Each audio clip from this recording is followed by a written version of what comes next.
Today, meeting is being recorded. Okay. Thank you, Zoom, for the notification.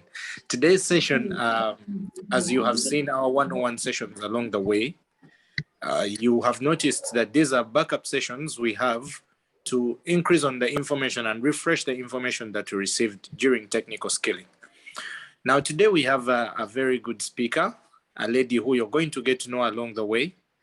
She is going to take us through what I believe is a very important aspect of marketing and business and career growth, which is how you brand yourself and how you brand your business.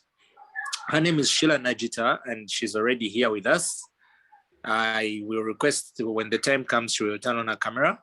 And this session is going to be moderated by the secretary, the deputy secretary of the Alumni Council, Mr. Pastor Silas Mukani. So with the exception of Sheila and Silas, I'm going to request that the rest of us keep our cameras off, we keep our mics on mute, and we can have a very productive session.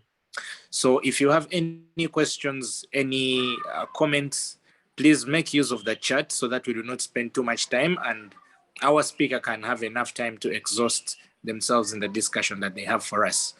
At this moment in time, I'm going to hand over to Silas.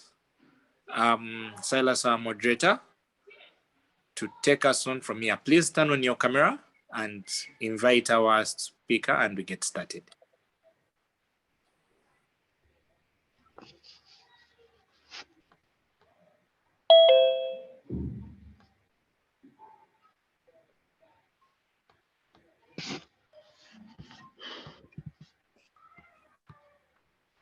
Okay. Silas? Am I there? Are you able to hear me? You might have to turn your... Yes, I can hear you. You may turn your phone.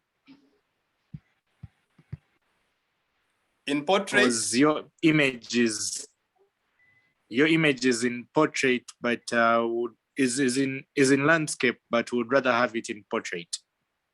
In portrait is better. No, I'm saying that the way your image is positioned now, you are all right. Okay, that's my perfect. Hey, you are already in Christmas mood. Oh yeah. So right. Thank you so much, Senior Egumire. I'm so glad for this opportunity, and I want to welcome us all, superstars. Welcome to this session where we are going to have a very wonderful facilitation from our keynote speaker, that is none other than Sheila Najjita. And by the name, I'm called Silas Mukani. And like Senior Gumire said, I was part of the first cohort of the MTN Youth Skilling Program.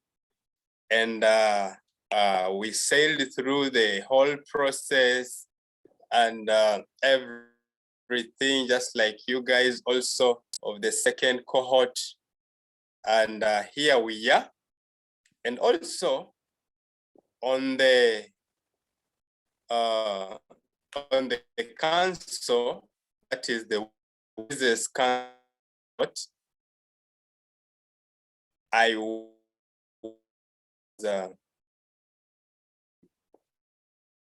and that is what the role I play over that side. But here we are today, and we are just going to straight into our session. So allow me to take this opportunity to recognize us all, wherever we have come from and joined in. It's really a very thrilling moment to have the youth come and get to learn these skills and get to understand how we can flourish and also stand on our own outside there in the business, so that we are able to sustain ourselves as the youths, as young people.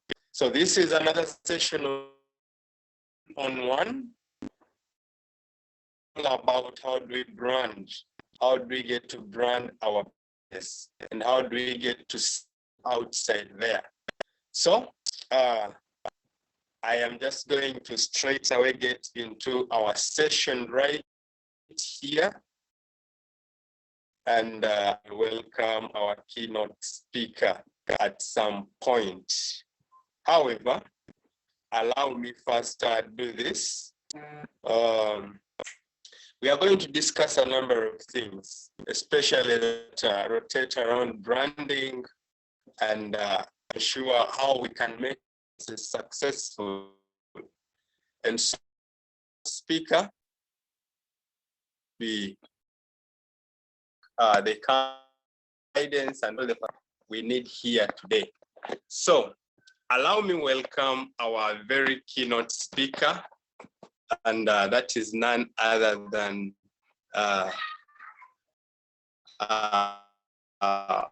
Miss Sheila Najjita. And just join me and we welcome her. And now from her. And there, as we shall be interacting, we'll keep pausing them, and also she'll be giving us feedback. So let me confirm if you are there. If you are there, Najjita? Yes, I'm here. Good afternoon, Pastor Silas. I thought you'd lead with a prayer, but here we are. It is well. I just wanted to confirm that. Okay, I'm here. Yes, I'm here. I'm glad to be wow. here. So it is well constituted, and having us could have taken care of that session, but it is well. Our time is still within our limits, and we can just shortly have it. In fact, it is very, very, very much important. Okay. It's aware, wherever we are, a very brief prayer that whatever we are going to learn from here today will not just remain in our books or in our notebooks, but we are going to try to put it outside there into practice, various and endeavor. And everlasting worship and this afternoon. Thank you for the gift of life. Father, we thank you allowed to come and speak to us, Father, about the matter concerning branding and helping us how we can flourish and also be successful entrepreneurs, my Father. We appreciate you that, Lord, we have all converged, are connected in. I pray that you help us to achieve whatever that you have intended us to achieve. Help us sail all through. It's all in Jesus' mighty name that we have prayed. Amen. Amen. Wow. So here now we go. So Madam Sheila, you are most welcome. And it is indeed, maybe let me just say something, one or two. Pastor Silas is, yes, he's also a teacher by profession, but he's an associate pastor. He's not a senior pastor, but a teacher by profession, but then has passion for programming and things to do with computer science. But also is intending to venture into the world of environmental economics, something to do with that. So that is briefly about Silas, and here we are. So allow me bring on board our keynote speaker, and we'll have it straight away. And we are going to engage thereafter. She can just give us her introductory remarks, and then we can now get into our discussion of the day. Thank you so much. Sheila, you're so much, please. Thank you. Thank you, Pastor. And I'm really excited to be here. Just speaking to young, brilliant minds. When I was speaking to Sylvester, earlier, and just asking him, what, and him just telling me what you've been able to achieve, and how far you've gone in this program. It's it's amazing what you've done, the commitment, the hours that you've put into, to drive your businesses from where, from inception to where they are right now. And to me, you're the real MVPs, you are leading the youth at the front, just participating in this youth skilling program, to come up with solutions that change the lives of your communities. So, power to you. I think you're in the right place, just doing the right things, and I think you're set for success. My name is Sheila Najjita. I'm currently the Digital Communications Manager at MTN Uganda. My role is mainly around just leading and developing the communication strategy online, across all our online platforms, website, apps, social media, etc. But I'm also acting currently as a brand and communication manager, and that is also really exciting for me. I joined MTN as a customer experience advisor, and later just as an activations admin, supporting our enterprise business team, which mainly services our corporate clients. So that has been my journey to date as a corporate. But other than that, on a personal level, I'm so devoted to my God. It's a personal journey.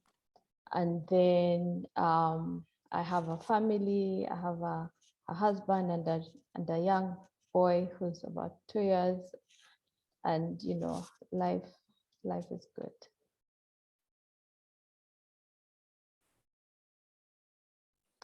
Wow, that is great. Thank you so much, Madam Sheila, for that powerful introductory remarks. And that is really good. We are so glad to have a mother in the house and playing such a very incredible role in one of the most envied and coveted brands in the country. That is so great. So right away, we get into the gist of the matter today, and just a few questions that we are going to be reflecting on as we get to learn what is all about branding and how do we do it? How do we get to be successful in the world of business? So our very first question today to you, our moderator, our keynote speaker, Madam Najjita, goes, I was thinking and imagining, when we were studying during our time of, when we were going through our studies, taking our course units during our cohort, there was something to do with colors.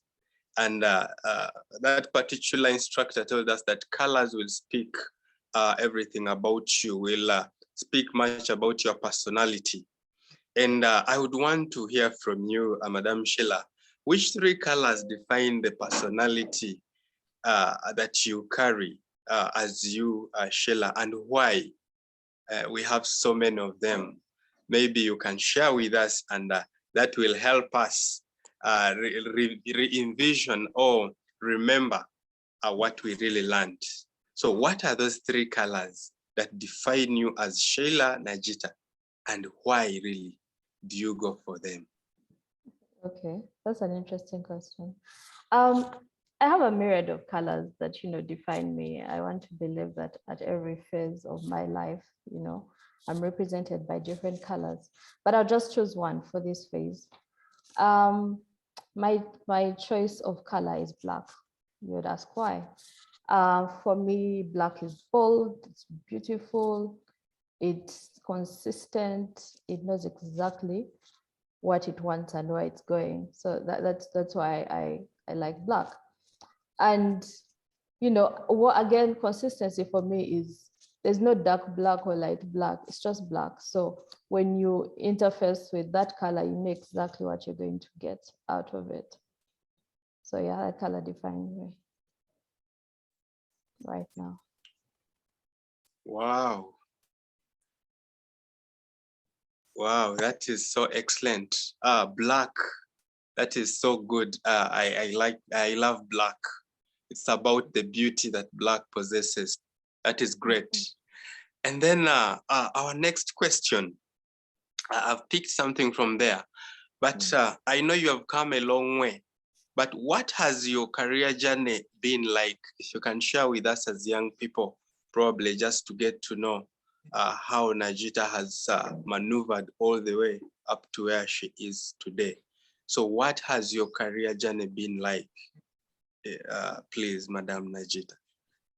Okay, I sort of touched on this earlier in my introduction, but you know, the background in my education is IT. I did initially, I got a bachelor's in information technology, and like I said, I've had like just different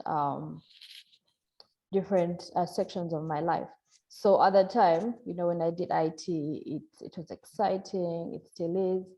And then when I started working, I later realized that my passion was, you know, at the core, my passion was always advertising. So I went back and got a postgraduate diploma in marketing management, and later, you know, just got really interested in digital marketing. So, you know, I made sure I got knowledge on that, on social media strategy, digital marketing strategy, you know, etc. So that has been my education, you know, journey, and I continue to learn. However, on how does that then culminate into how, you know, the work and the roles that I'm doing currently? Like I said earlier, I started out as a customer experience advisor, as interacting mainly with corporate clients, you know, just assisting them to troubleshoot if they had internet issues, you know, and the like. And then I later got to support the enterprise business team, you know, just to create services for their corporate clients. So at the time when I went back to school, it was just for me, you know, because to just add on to myself and, you know, and just add on to my knowledge, and I had interest in marketing. So out of that, I became I got a role, I applied and got a role for brand and communication assistant, you know, just where I learned just so much about branding and brand management, media management. Then that actually prepared me for my next role as a digital communications manager, and, you know, later just acting as a brand and communication manager. So, but at the core of all that, you know, for me, just thinking about my career journey, the time that I spent in customer experience, just getting to know who my customer is, who the MTN customer is, you know, at all fronts. What do they like? What services do they consume? What are their pain points? I believe that created a base for me, that when I go to marketing, you know, I knew exactly the customer that I'm speaking to, what they like, what they do not like, what are their pain points, what they expect from us, you know, as a company, just being at the forefront as a customer experience advisor. Yeah, so really that has been my journey. But just to, you know, reiterate that at every stage of your career journey, it's very important to pick up, you know, skills that propel you to the next level. Wow, thank you so much. It has been quite a journey indeed. And we are glad that you're sharing with us. It is not just about a one-day thing to find somewhere where it's really a process. And one thing we would also want to understand as we try to build our brand, Madam Najjita, probably, how would you, before we get there, What is the meaning of the term brand identity to you? How would you break it down for us as young people to be able to understand what a brand identity is? Okay. That's a good question. I mean, just before I go into brand identity, you know, I don't know if you know that the listeners are able to just speak to this. Like, what do you understand when you hear the word brand? What comes to you? Is that something we can do now? Just get the rest of the guys to have their input.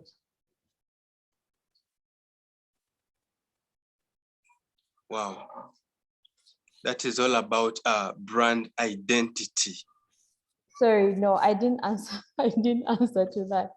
I was asking, you know, if the rest of the team can just speak to what do they understand by brand, or if you think about brands, what comes to you? What brand comes to your mind? I want to build on that, please. Yes. Please. That right? Please, John. Yes, go you ahead. can try, please. Okay, that is Johnny Boss continue. I want to take this opportunity again to thank MTN still, because it has been a father or fatherless in this in the life we are living nowadays. That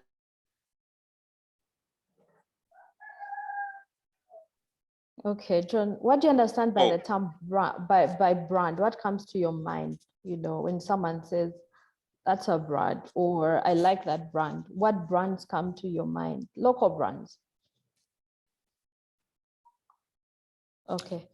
I think he has a network challenge. Maybe some other person can try. Anyone else? yes, I'm back. I think I was unmuted accidentally by the host. Okay. Yes, sir. Yeah, so I was first appreciating you for the service over to us, and thank you for this program. You people of MTN, I really thank you, and I pray God bless you for that. Now, going to me, when we talk about branding, when you mention the word branding, what comes in my mind is like, for example, if I have my business right now called Mutinyi's Investment Limited, purpose of branding, of course, is changing it. So I can change it, changing of the arrangement in my business, and even in this name, I can also change the name by adding some, say I can say Mutinyi's Investment Shines product, add that one to still accommodate people to come. Something that adds value in my business to accommodate, to bring many people into my business. Changing arrangement of the things, rearranging and renaming again. That's according to me, madam. Okay, thank you. Thank you, John, for that. So anyway, I'll get into this. A brand is a name, a term, a design, a symbol, or anything that uniquely identifies you or distinguishes what you provide from all your other competition or other sellers. So Mutinyi Shine, if your business is say, you know, footballs, for example, how would I differentiate that when I go to the market? You know, when I'm if I'm in the market and just, you know, trying to buy footballs, how would I distinguish yours from the rest? Yeah. So whatever uniquely identifies you, whether it's Mutinyi Designs as a name or a term, you know, like everywhere you go, or a design, you know, or a symbol like the logos, then that is a brand. And brand identity is how you want your customers to perceive you. You know, it's just a culmination of how your brand looks, how it feels, how it speaks to customers. Because every time customers interact with you, they get what you're creating is a brand experience. So all that, how your brand looks, how it feels, how it speaks to customers, that is all brand identity. Wow, that is so great.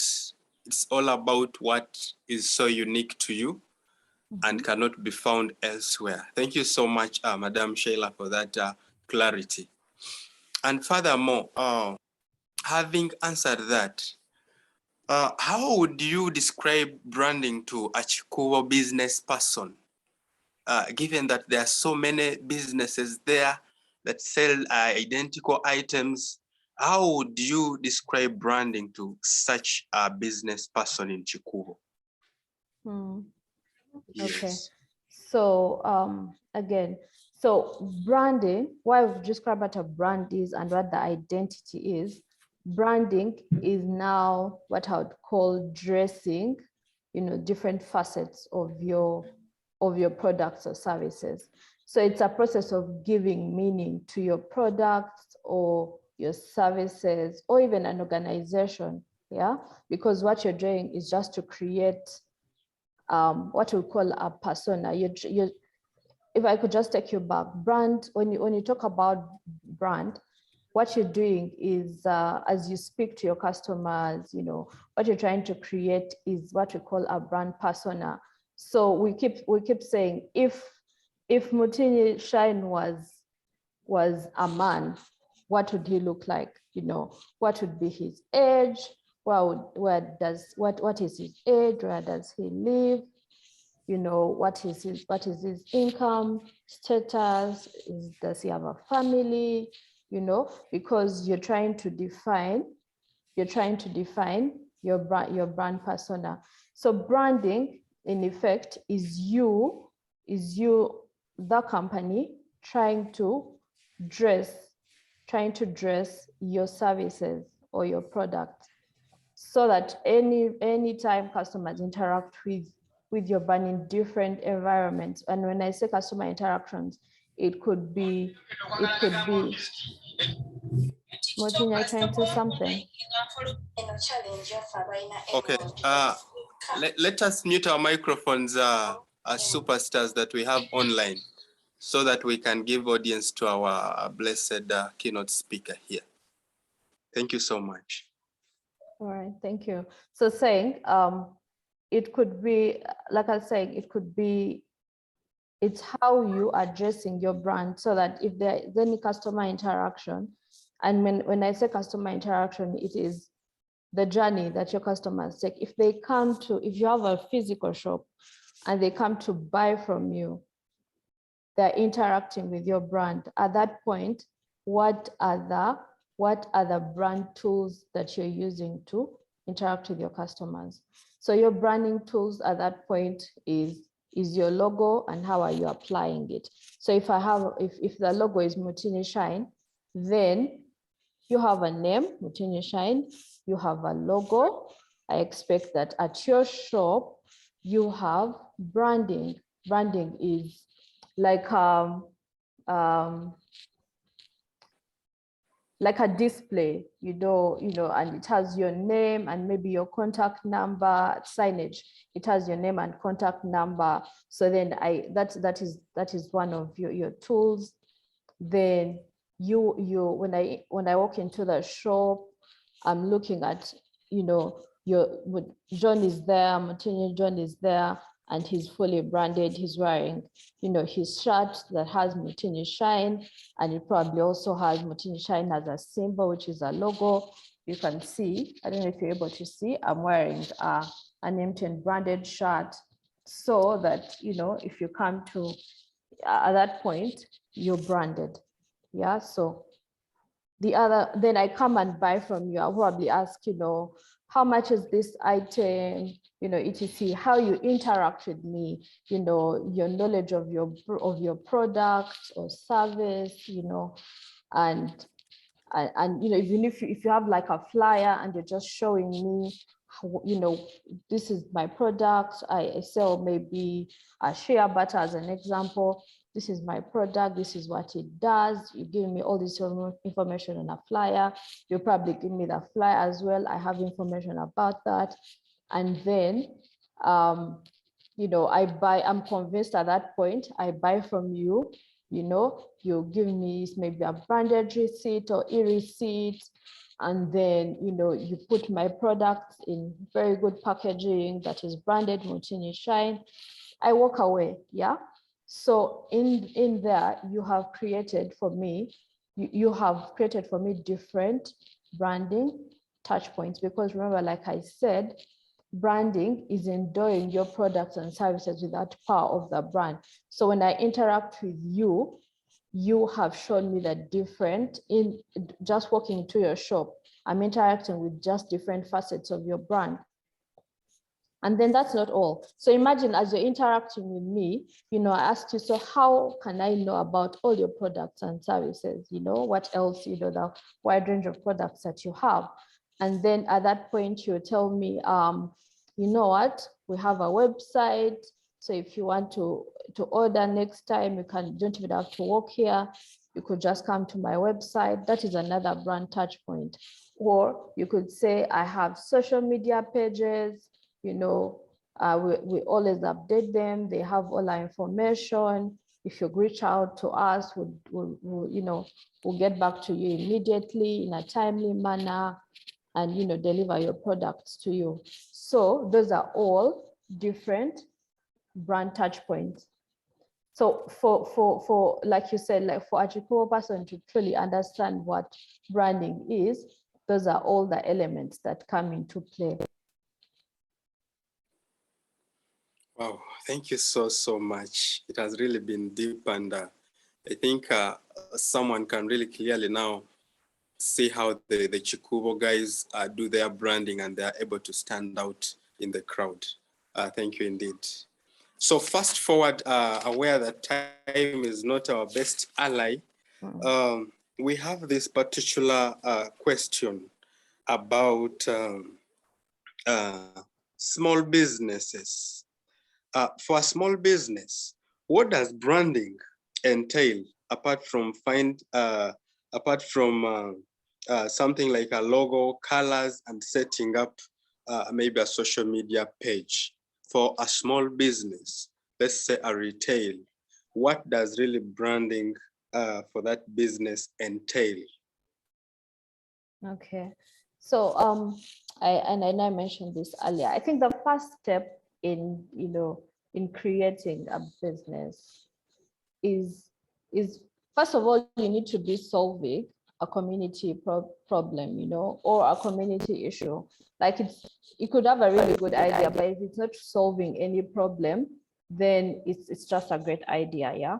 So it's very important to know what your customers or your target audience in this case is going through. You need to understand who your customer is. So do your research, find out, you know, like I said earlier, just find out who are they, where do they live, how old are they, you know, what are their likes and dislikes, you know, what do they spend their time doing, yeah. And you need to do your research, and that's not something you do at the beginning of the business, but that's something that you do continuously, because as your business grows, so are your customers, yeah. So today, if I'll keep using Mutini Shine, if today Mutini Shine is selling to me shea butter or you know, a whole myriad of products, tomorrow those may not be my needs. My needs could have changed, yeah.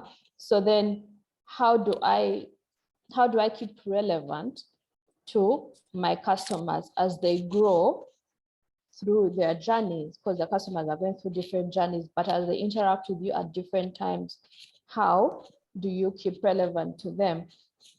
So do your research and do your continuous research. That means also if you're running, you know, if you're running maybe a physical, if you have a physical office or shop or any touch point, then you know, you need to keep getting customer reviews. Or if you have, you know, if you're employing 1 or 2 people or just yourself, every time you have an interaction with your customer, you need to ask about your product. If they bought from you before, find out if they still like what your product or service, if it worked for them the way they had expected, You know, how can you improve? Those are all ways of research. If it's online, then go through your social media comments, you know, just find out exactly what your customers say.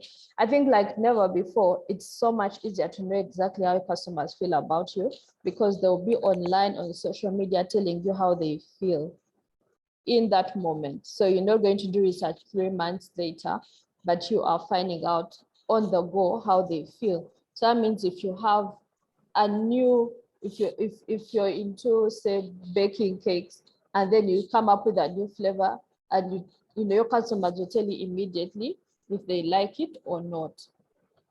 Yeah, so do your research. And there are so many, you know, free tools that are available that, you know, do social listening for you. That means they pick on your on customer comments, they do sentiment analysis for you. Sentiment analysis is finding out if your customers are happy or not. It show you positive comments, negative comments, you know, and then you're able to just go in there, use the positives, you know, to enhance your brand identity, use the negative comments to make correction, and you know, make sure your customers are satisfied. So the first thing is know your customer, do your research on an ongoing basis. The second thing is your brand assets, which is what we mentioned earlier, your logo, your colors, you know, your fonts, you know, typography, you know, the kind of pictures that you use that speak to who you are, the brand tone, whether it's warm or exciting or fun, depending on what your product and service is. Yeah, so those, I mean, you need to develop a logo, because again, it will help your customers uniquely identify you. It will help your customers find it easier to make a decision when they are out there in the market, deciding on what to buy. Because if you all have the same footballs, then how do I pick yours and not the other? So you need those, you need a unique color, so that, you know, every time you interact with your product or your service, they know that is Motinye Shine, you know. And then the fonts that uniquely identify you, your type of imagery, your tone of voice, yeah, your brand tone. So, you know, whether if you have, say, radio ads running, you know, if it's fun and exciting, then your tone needs to come through in everything that you do, because you have defined it at the start. Yeah, the other things that are really important are in advertising, your messaging. Advertising meaning if you're putting out like a social media banner, you're just speaking to your product, or just reminding your customers about what's going on, then you make sure that you have a very clear message, because our customers have a very short time span. If you do not land a very clear message, they will leave immediately. So make sure that you have a very, very clear message. If you want them to buy, you need to define why they need to buy from you, you know, because what benefit are you giving them? That is the why they need to buy from you, because you are solving their need. And then how they can buy from you. Be very clear. And then you also need to be consistent. If your colors are yellow and black and white, tomorrow it cannot be orange or light yellow, or, you know, you need to be really consistent, and you need to be committed, because I know that there's so many trends going on. It's very easy to jump onto a trend because, you know, you're just thinking, something new, maybe my customers will like it. But if you know what your customers want, then you need commitment, so that you stick to what is relevant to your customers. Yeah. Okay, thank you so much. That is really, really deep. And for starters, it is really very encouraging how we can stand out outside there. So I have quite a complex question here that is quite myriad. And I want to ask, why should someone invest in branding when they are already making projected income? When they're already making what actually they desire as income? And then part B of it, are there some businesses which can exist without branding? And if you can just go ahead and help us know what they could be, some example of those businesses. Thank you, Madam Sheila. All right. So I think it's very easy to think that you know, it's actually possible for you to start a business and not brand it. That works, you know. But in the long run, it's not sustainable. And you'd ask why? Like, if I'm making money, then why do I need to brand? You know, it's just going to add onto my costs. But branding is not it's not just a cost; it's an investment, and it's one of the most you know, valuable assets that you would have as a business if you do it really well. Like I said, branding, the reason you brand is so the customers can uniquely identify you. Yeah. So when you have built your brand over time, that means you've established a relationship with your customers. They've come to know what to expect from you. You know, at every touch point, they know when I interact with Mutini Shine, this is exactly what I expect. And if they get different, they will let you know. Now, imagine a point where you don't have anything. So that means if you put out your shea butter or footballs out there, chances are you never really know if your customers are happy or not, because they don't know who you are. They don't know how to get back to you. Today you're blue, tomorrow you're yellow, the other you're brown. They really don't know who you are. So they're not loyal to you because, you know, you've not identified who you are.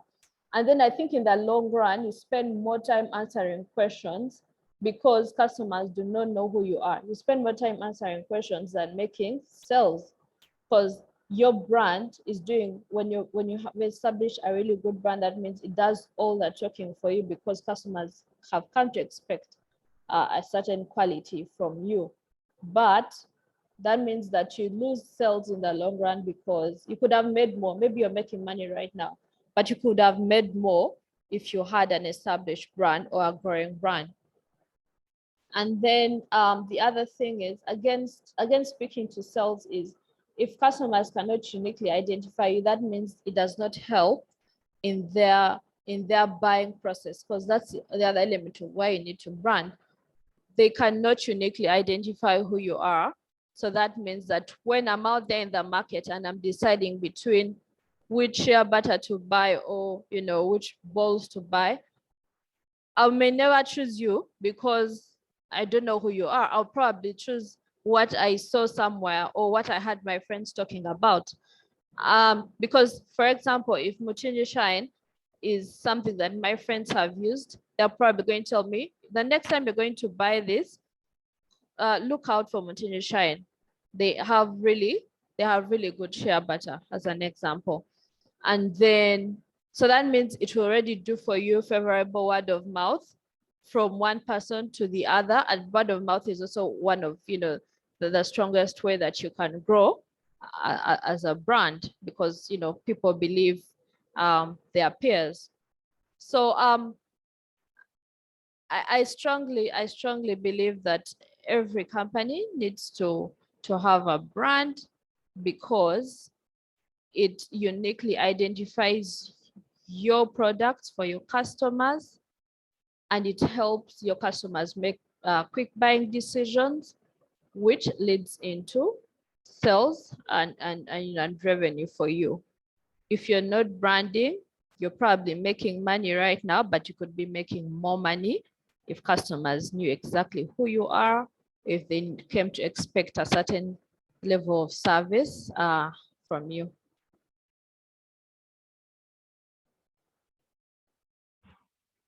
All right. Thank you, Sheila.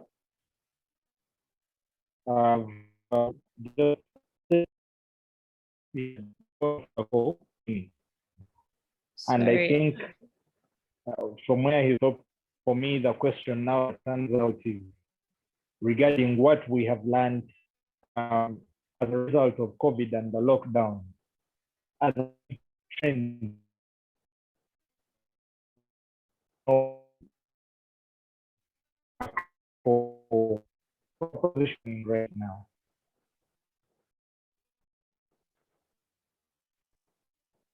Sorry, Sylvester, I missed that question. I can hardly hear you.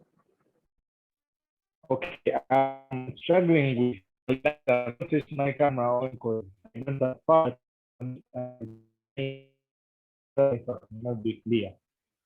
But the question was just to confirm, you can hear me now? Yes, it's better. Yes, the question was as a new trend in and market that we have, which they have ignored. And Sorry, I didn't hear that.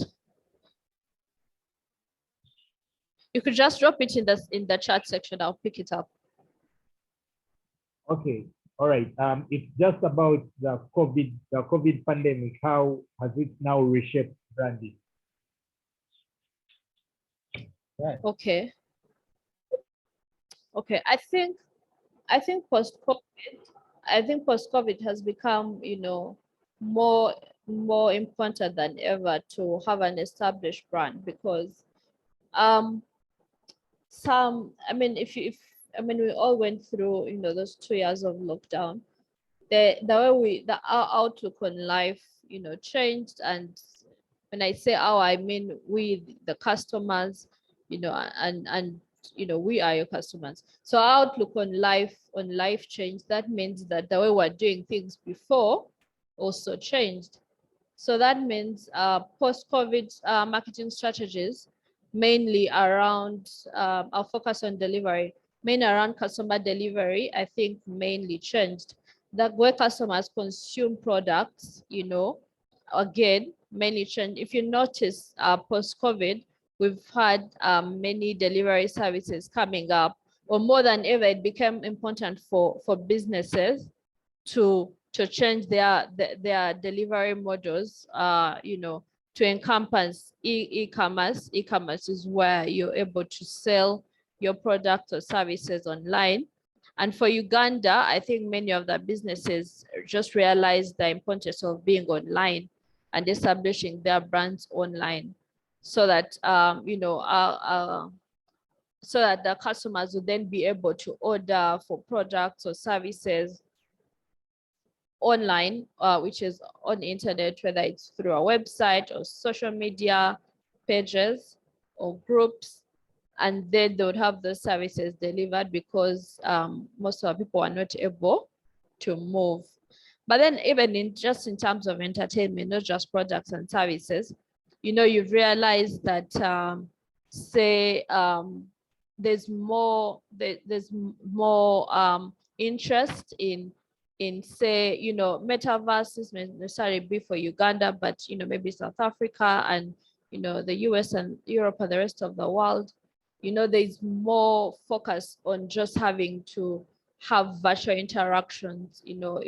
If you've spent some time just trying to understand how metaverse works, you realize that what these guys are trying to do is bring an offline experience online, so that if you're having, say, a meeting with you can have virtual meetings and it just feels like you're in the same room.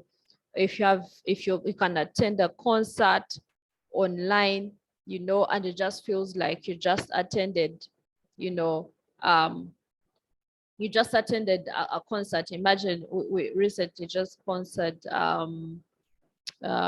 Ray G, for example. So if you're all in different destinations and you're able to attend, then you could have an experience where you all feel like you're at that concert in the same room. So a lot has changed globally. There's a tendency to having virtual interactions that have been taken online, offline, and online, and they just feel so real. That's why I call it virtual reality. But I think for me, the trends that I've noticed mainly in Uganda has been more on service delivery and, you know, having more interactions online. If you are in school, and I believe this started even earlier for you that were in the youth skilling program, you realize that you had lots of interactions online. So lucky for you, when COVID came, you know, you are not really interrupted because you are still able to get all the education and knowledge that you are getting even before. But then that means that other businesses that had not thought about this earlier were now moving into that space to provide, you know, e-classes, e-delivery of services, etc. Yeah. Oh, thank you so much. I'm sorry I dropped off a little bit. And thank you, Mr. Nyombi, for chipping in for me. Wow, indeed, a lot has changed. And as businesses, we really have to take very keen of this very handy advice and guidance that we are receiving from here so that we can maneuver in this post-COVID period. So yes, our question number 8, Madam Sheila. What is a brand strategy and how can a small business build one spending without spending too much? Okay. All right. So brand strategy is just your long-term plan, you know, that focuses on the development of your brand. Yeah. And like I always said, everything for me and for you entrepreneurs to start with your customer, the customer being the core of everything that you do, the reason for which you started that business. So in there, you need to define your purpose. Yeah, how will my business solve the customer problems? What are you trying to solve? Is it short term? Is it long term? You know, and how will you deliver that? So it's very important to have purpose for your business, because again, your customers come to you because you're trying to solve their business, but they also come to you because they want to relate to you. They want to be associated with you. So if you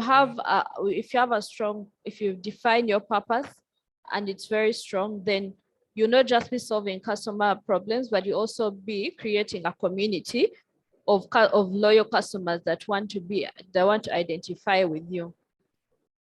And then there's consistency. I mentioned consistency earlier. Consistency is your touch points, your brand touch points should be consistent. And what defines your brand touch points and that consistency is your logos, your colors, the style of communication, your tone when you're communicating, all that has to be consistent. And that ties back into your brand strategy. Emotions. Humans naturally want to feel. Humans naturally, I think we're all built to connect. So in your messaging, you need to be emotive. You need to find emotive ways to communicate with your customers. It's enough to say that you sell shea butter or balls, but then, well, that is what you sell. How do you emotively connect with me? So for example, if I sell footballs, because I know one of your colleagues here actually makes footballs. If you sell footballs, then I'm not going to say buy my footballs. Why? You need to give me the why. But my messaging may probably be around improve your lifestyle, you know, improve your lifestyle, live longer, you know, all that. And that is you're finding emotional ways to tell me how I'm going to benefit from buying your footballs. If I'm in the business of entertainment, or I'll probably, the way to get to my customers will probably be, you know, if I have a restaurant, my messaging will be around come and spend time with your family. You know, we serve buffets, or we have family Sunday, you know, come and spend time with your family. Everyone sells food, but then how do you emotionally connect to me? Maybe I like family, so if you tell me come and spend time with your family, our family Sundays, I want to spend time with you.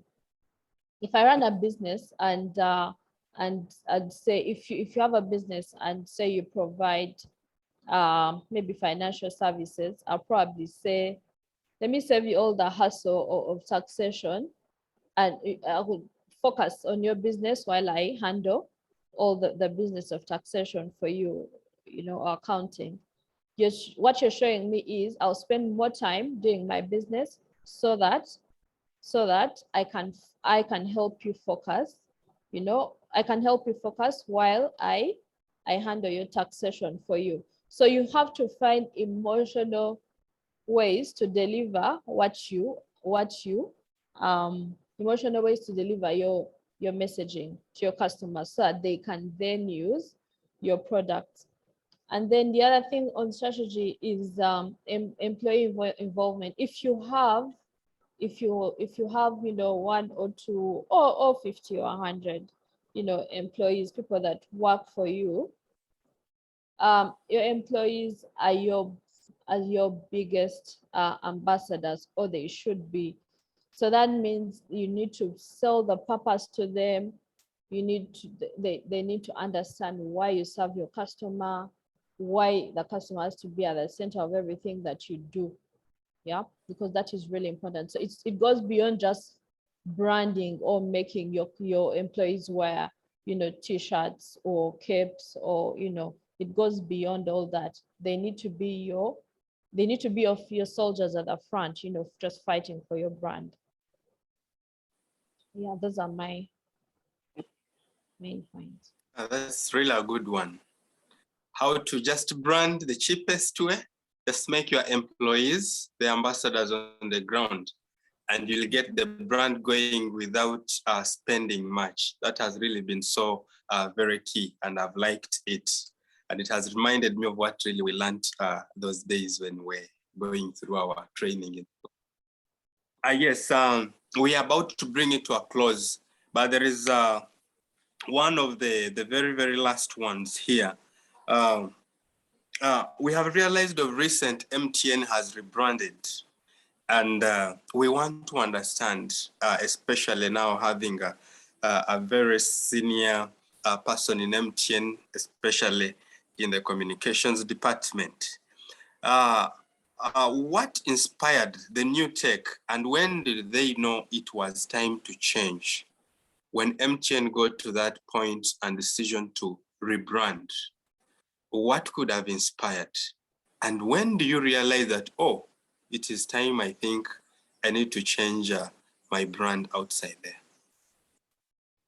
Okay, I mean, that's a good question, and that, you know, that you picked that out is exciting for us.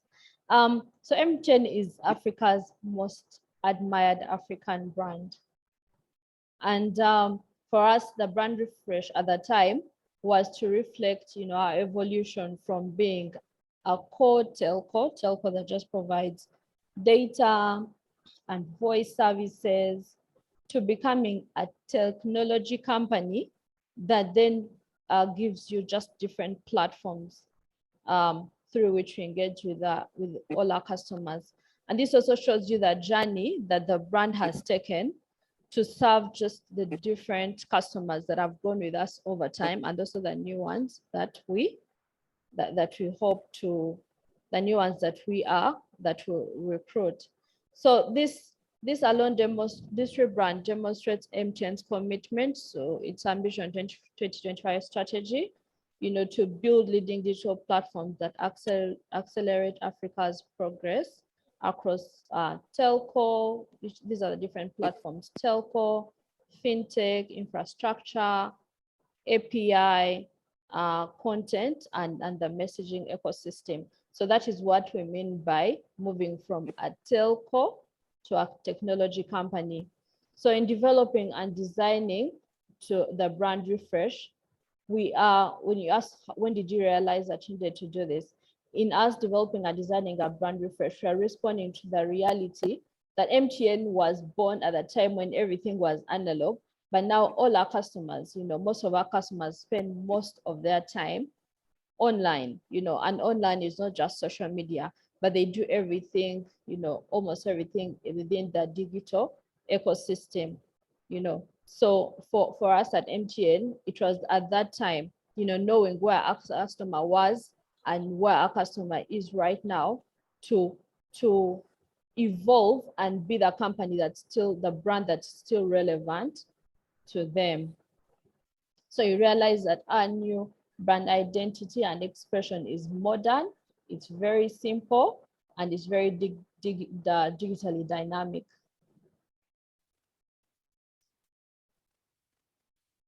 Oh, thank you so much. Yeah, indeed. When I was still young, I remember MTN used to have that slogan of, it was yellow sunshine there, something like that. I can't recall very well. Yellow sunshine every day, something like that. But now they are on another kind of a slogan all over again. Yes, so that is really good. And I've liked the point that initially they were a telecom company, but now they're actually a technology company. They have engrafted in so many other products and aspects. So that is really good. And I've also noted that many brands around are rebranding. Like Total has moved from Total to Total Energies. And this is all about spicing up and really, like you have put it, appreciating the customers and ensuring that this is what shows that we are moving forward. So I want to really appreciate you very much, Madam Sheila. It has been a very good afternoon that you have really given us very insightful words here and statements you have made, especially for us that are still down here trying to build our businesses and we don't know how we can get onto the top by having a brand of our own, not just having it, but also finding around ways and means how we can get there in the most cheapest way and in the most effortless way. So just a last one on a light touch. I believe as a person, you must have some attachment or connection because nowadays we live in an era of pets and people are so much in love with the animals and everything. So I wonder whether you have that specific animal spirit that you feel in you, and why really would you? Why do you really think it is the one you should have? But maybe before we get there, as you think about that, what could be your specific animal spirit and why? I want you to just give us about this and help us understand this, that in case a new brand that a business has come up with as a company fails to receive a positive feedback, in other words, it is rejected by the audience, how would a company address this? Imagine MTN rebranded and came about with all this new slogan we are talking about, and then the identity and the branding, and people are like, Personally, by the way, when they changed their, I don't know how they call it, from yellow sunshine, I felt the other one was much better. And I struggled to accommodate the new one. But we look at a greater community or to a larger extent that people feel the other one was better. How would a company address that when a branding receives a negative feedback? Okay, so I think this is twofold. It's important to know where the feedback is coming from. So you need to get to the bottom of this. You need to get to the bottom of what caused this. And it goes back to research. I mentioned this earlier, that you need to continuously do research, know what your customers expect of you, So in that light, if you're speaking about rebranding, if you rebrand and you get such negative, negative feedback, then quickly monitor and find out why. You quickly go through and monitor and find out why you're getting such negative feedback. Respond to each of your customers, as much as you're able to, and then after you've responded, use these complaints to your advantage. It's after that assessment that you're able to make a decision whether you're going to roll back to the old brand or maintain the new brand. When you do a brand refresh, you don't just wake up in the morning and then you have totally new colors, or just totally new logos. You need to take your customers on that journey to show them why you're moving from A to B. But if your customers at the end of the day do not appreciate your change, you need to roll back. I was reading recently that Gap, the jeans company, rebranded and came up with a totally new logo, but their customers were not for it. They wanted the old logo, they had come to like it and associate with it, and they had to roll back. So there are circumstances where you may need to actually roll back. But then again, you need to in your research, you will find out why your customers are unhappy. And if the issues are around maybe service delivery, then you need to quickly respond to them and solve those issues. And you found there's what they call the 90, 9 and 1 rule. The 90% rule is most of the customers that come online, this applies online, they are not content creators. They're just there to see what's going on. About 9% are content creators. And I think about I think it's 1% that create content. The other 9% are just commenting. The 90% are just there to see what's going on. So your worry is more those 90% that don't say anything. So you need to, your research is just for you to find out exactly how your customers feel about a product or a service, or overall how they feel about your brand, so that when you're making those changes, it's in tune with their growth, but also your growth. But the decision for me is you need to be able to roll back if what you have done is not working, because at the end of the day, your customer is key. Wow, that is so good. Yes, so it's all about making a research and finding out why the rebranding or the new brand and identity has received a repulsive feedback. That is so good. I think that is well taken. So just as we conclude this session of the topical discussion and a few questions we have been asking, I just want to ask our beloved listeners to be a little bit more patient. We are past the time of 3 and 8 minutes at the top of it, but we are about to wrap it up, and we are going to have a session of Q&A. But before we begin, we come in and ask Madam Sheila here some other questions that we wish her to answer, or to help us understand concerning communication, and also most especially around branding and how we can make our businesses successful. I just want to welcome again Madam Sheila to now give us the final touch of it. What is your spirit animal, Madam Sheila, and why do you think you identify with that particular spirit of an animal, bearing in mind that you are a human and you have a spirit of God? Okay, so if I was to choose a spirit animal, I'll probably be a lioness. I'm very protective of what I believe in, and and the people that are within my circles, and the people that are dear to me, or the things that are dear to me. So I'll be a lioness. Wow, that is so great. Because one thing I know about a lioness is that actually it is the breadwinner in the jungle. The lion is there, but they rarely go out to hunt. It is the lioness that do the hunting, and they have that bravery and the courage.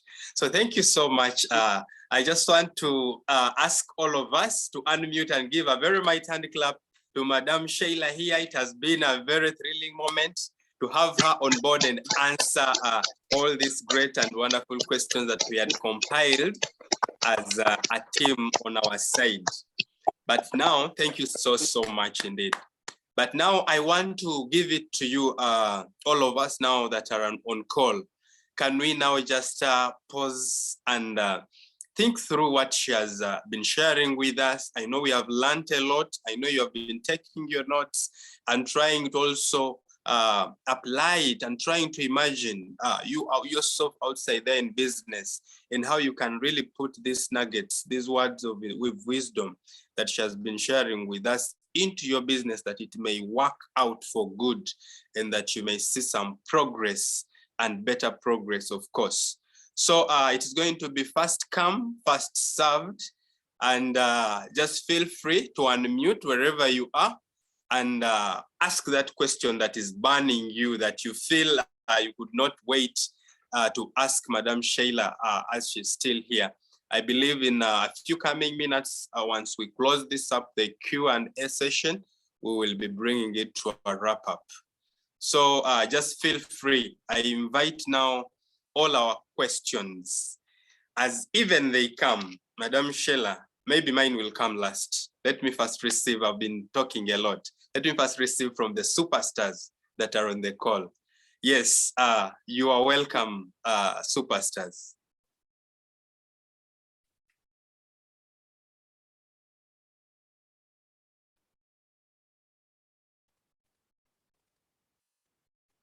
Anybody there with a question? Can I be heard?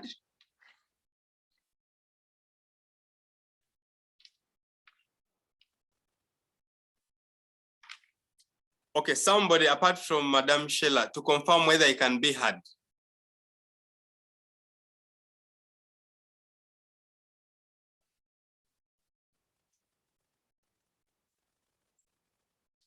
Hello? Okay. May I go ahead, Sheila?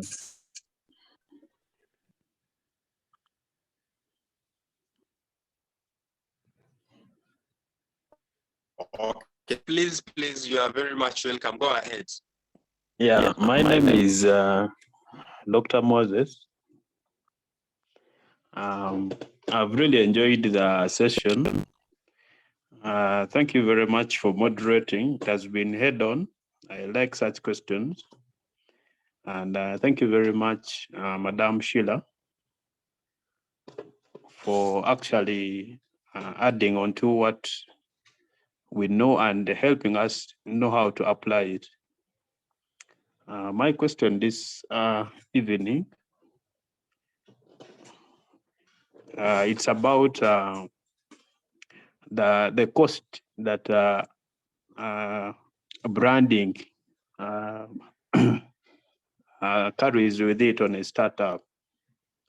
I've not seen, even myself, I've not actually seen a budget, a startup budget that actually allocates money to advertising, to marketing, to branding, and I'm talking about aggressive branding. I rarely see that, and I'm wondering why it is not done as it is said or advised.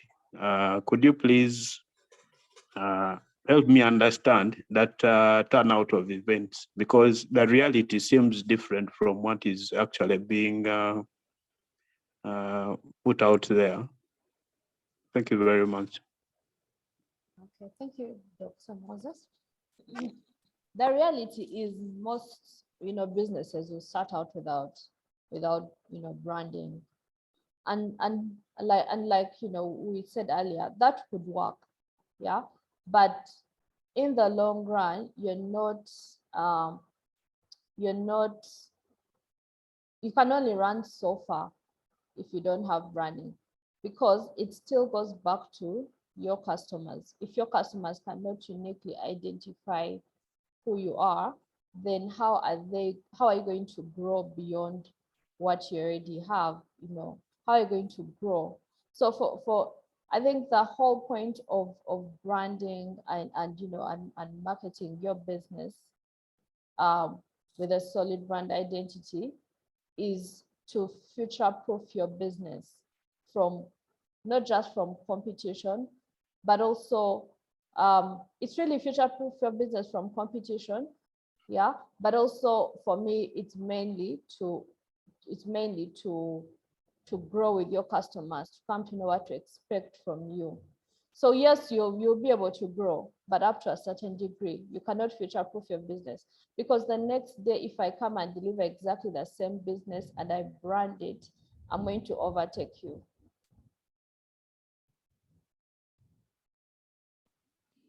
Okay. Thank you so much. Yes, you can carry on, Dr. Moses. I wanted to give a scenario as well. You know, in my profession, advertising has very many bolts. You cannot actually open all of them. We advertise cautiously, and actually, one startup that has really been advertising aggressively is Rocket Health. I'm not so sure if some of the participants here on the call might know it. Yes? Could you be knowing it, Silas? I think I've seen it somewhere and around near Mulago, roundabout there with a very big billboard. Yes, billboard. Yes. Yeah, but again, it was trying to advertise aggressively.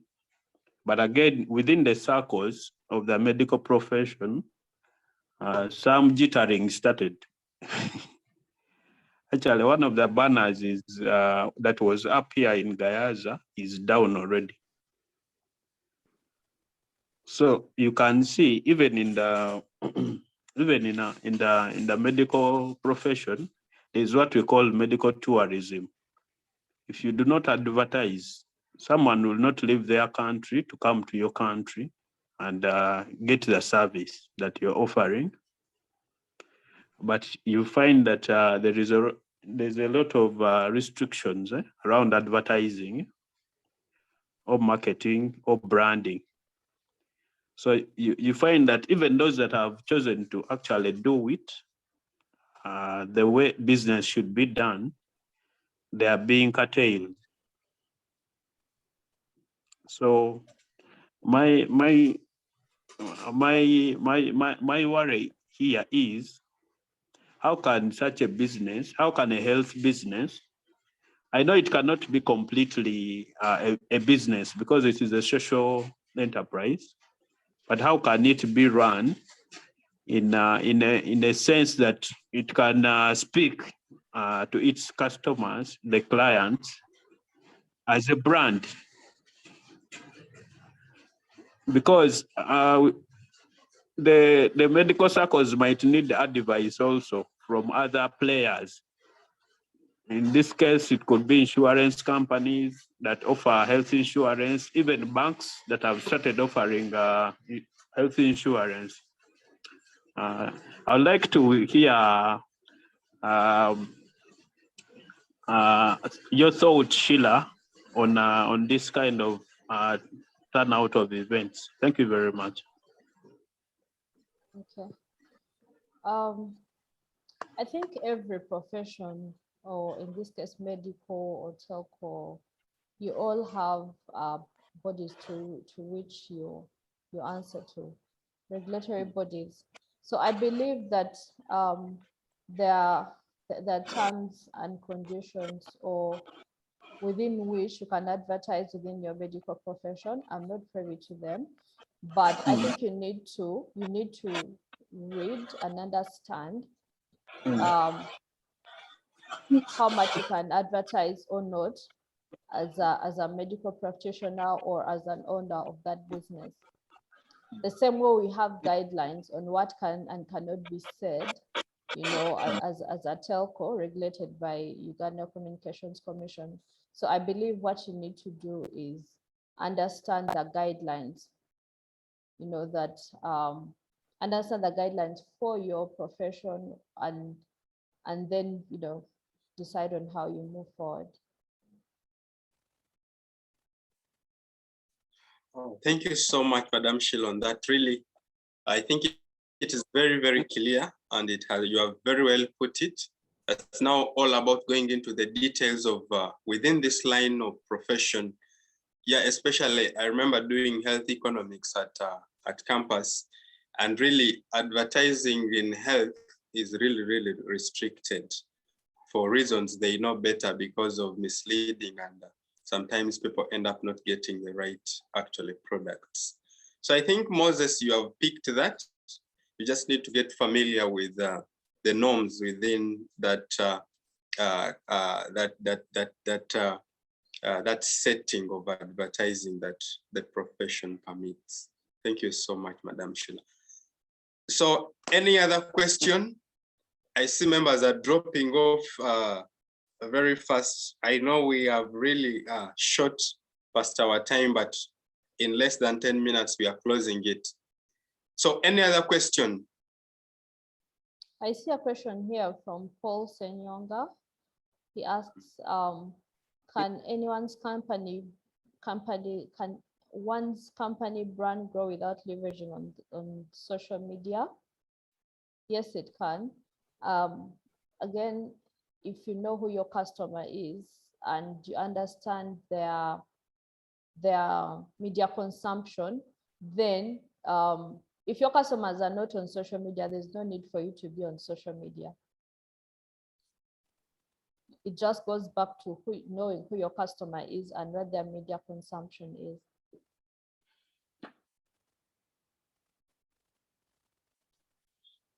Okay. It's all about knowing where your customers are, and then you'll have to find them there. If they're on social media, definitely you'll not have to run away from it. So thank you so much, Madam Sheila, for all the feedback. I don't wish to close out anyone. I said mine will be the last one because mine might be personal to Madam Sheila and the company. Yes, so let me have a look through just to see who is with us. Okay, I want to really appreciate all of us. I see members have kept it here. Colin Rugava, Dr. Moses, we are so humbled. Ethel Kirenga, Isaac Kisa, Kalule Stephen, Cheyune, James Alfred, Lucky Nisima, Meron Tusime, Oscar Pido, Paul Senyonga, Pal Nimsima, and Sentongo Ivan. We are so grateful that you have kept it here and you have chosen to be with us this afternoon, that we may learn together, even as Madam Sheila has given us her time. So my last one, Madam Sheila, I'm wondering, in this competitive business now of telecommunication, which you have now switched the company now to more of a technology company, because you're doing programming, you're doing all these things now on your own as a company. But I have an issue whereby I have come to realize when it comes to bundles, MTN is the most expensive internet provider. And I'm seeing the likes of Leica and the likes of Airtel really trying to sway us. Though currently I'm in the village and I appreciate the network is stable, I have not glitched, but there is the other worry that don't you think Leica and Airtel will somehow try to push us out of the way? Given that when I compare, I really feel MTN gives us a peanut for what the other side, they give us a full plate. That is for you. And we close it from there. Okay.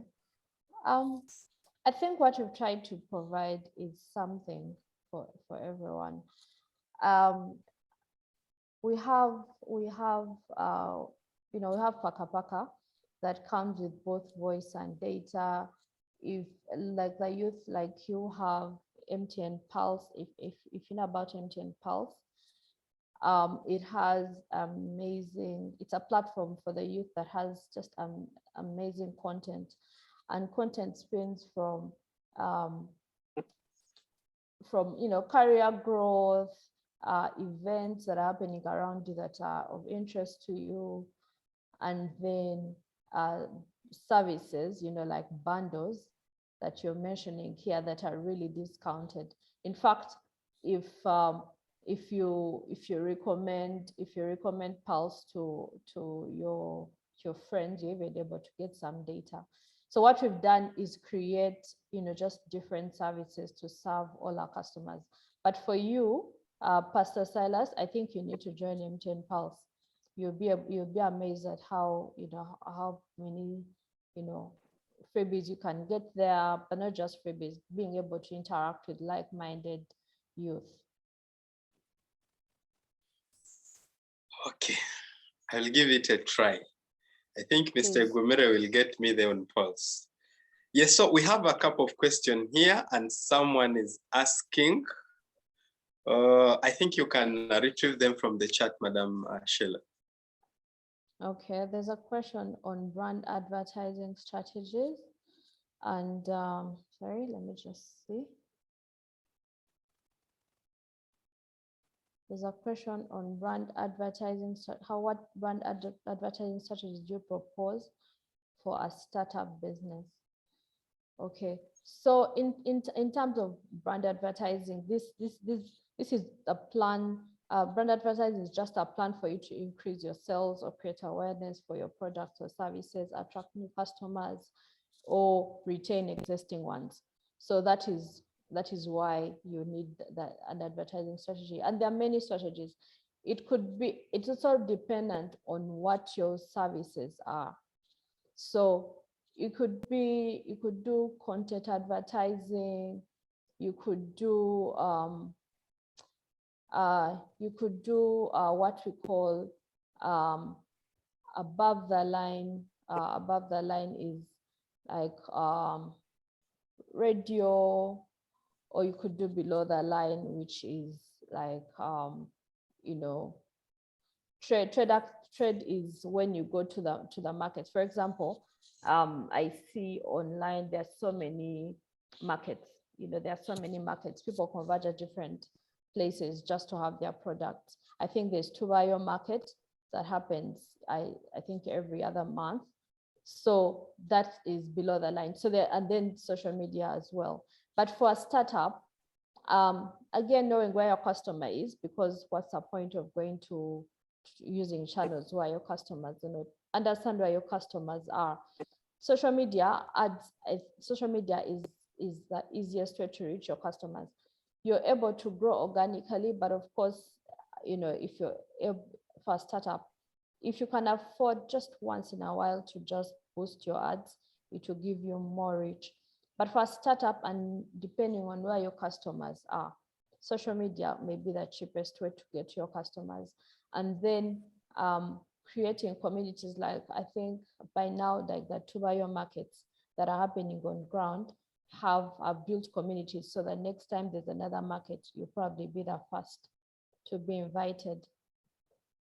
So in terms of advertising strategy, I strongly believe that social media could be the easiest or the cheapest. And then there's email marketing. Email marketing, you may not necessarily have a tool that sends emails to all your customers, depending again on who your customer is. But email marketing means that you could get a free tool and you're able to send, you know, emails to all your customers, just telling them about your products or introducing a new product to them. And I think for me, that's really mainly it. Your influencers mainly could be your customers as well. Use your customers to be your first, to be your brand ambassadors, but also use your staff. to be your brand ambassadors. If you offer a good service, customers will want to talk about it.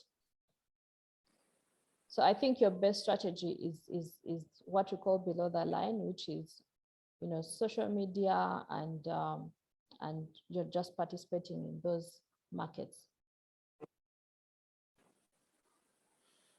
Wow, thank you so much. I think that is very clear. All of us, I believe, most of us that are here have smartphones, and thank God, things like WhatsApp, you can easily use your status, TV. Then the other side, it is free to open Twitter account, Facebook. That is really great. Thank you for the advice. And the last one, we had the very last one, maybe. But we need to bring it to a close. Madam Sheila, I see Cheyune James has a question. Paul Senyonga has a question. I just want to request that if you can take them and if you can put them down, or if in the list of time you can respond to this, I don't know, but our time is fast spent. What do you say? Can you compile them and give us a feedback, or can you use the list of the He says, try to get to them? About 3 of them. He says, can't I simply ignore digital media as a branding strategy despite having my audience on the media? I honestly don't see how you do that, because if your customers are online, customers are not supposed to, you know, they're not supposed to find, you're supposed to find them in areas that they already exist, or in channels that they already exist. So I think you'll be doing yourself a disservice if you're not communicating in channels where your customers already are, or in channels that they already consume. I think you'll be doing yourself a disservice. I don't understand this other question, but I think at this point, if you have anything else, I'm happy to take all your questions and just answer them through Silas or Sylvester. Okay, thank you so much. I think I'm going to take note of them, and then I'll share with you in your inbox. But up to this end, I want to appreciate you very much for the patience. It was supposed to be 1 hour, but we are 32 minutes past the agreed time, but still you are here with us, and also the participants that have found it worthwhile to be here and continue then engaging and interacting and asking questions. Yes, these are the things we need to learn in the contemporary life, especially business-wise, that we live outside there, so that we can flourish and maneuver how we can build our brands and be established in the market and stand out. So once again, thank you so much, Madam Sheila Najjita. We are so glad to have had you this afternoon. And from us as cohort 1 and cohort 2, MTN Youth Skilling Program, we are blessed to have you, and we say a big thank you. And also on behalf of Ubunifu that are not here, Gumire dropped off, we really say thank you so much. Thank you. Maybe your last remarks, and we can close it with a word of prayer, just as we started. So. Okay. All right. Thank you so much. I'm glad I could, interact with you and, learn from you as well. I mean, your questions have been very well thought through. I'm happy to have spent this time with you. I wish all of you the very best, once you go through the incubation stage and fully commercialize your businesses. MTN is here to help you grow your business. Thank you. Okay, thank you. We can just close it with a very short prayer, given that it is the Lord that has enabled us all through. Faithful Father, we thank you and we appreciate you for this far. Thank you for all the knowledge, the information that you have enabled us to learn this afternoon. Shall be blessed. Bless our speaker, the keynote speaker, Madam Sheila, and bless all these youths and you people here that, Lord, are looking forward to see success, to see their business succeed and be established. For we pray all this believing and trusting in the mighty name of Jesus. Amen. Thank you so Amen. much. Thank you. Amen. We can now depart at will. Amen. See you again on the next session of one-on-one as MTN keeps planning for us to bring us more programs on board. Thank you so much indeed. So any questions, just post them in the inbox and in the in-chat messages, and I'm going to compile and share with Sheila, and we'll share in our main group forum for the feedback, so that we are able to know and understand what the feedback could have been.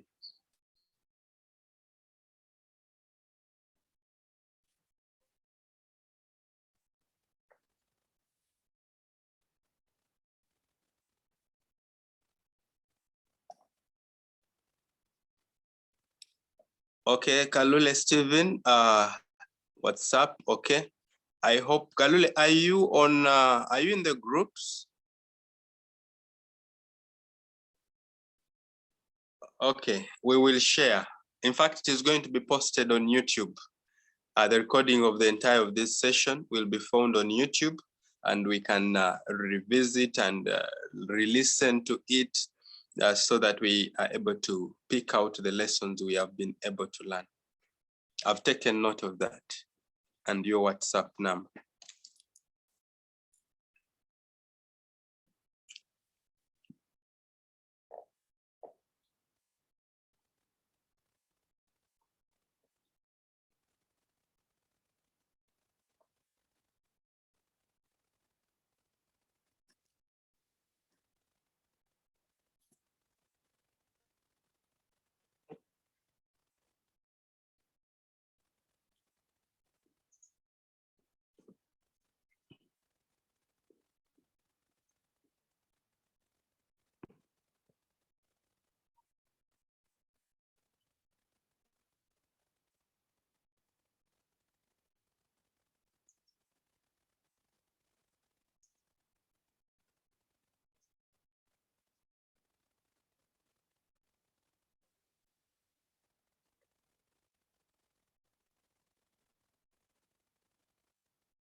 Mchungaji.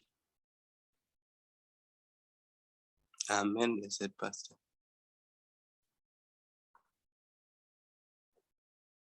Kesho. Hey.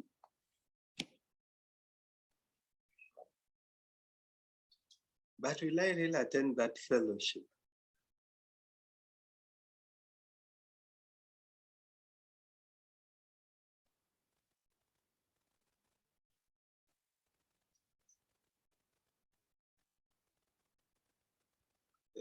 Today. But maybe you have some minutes here.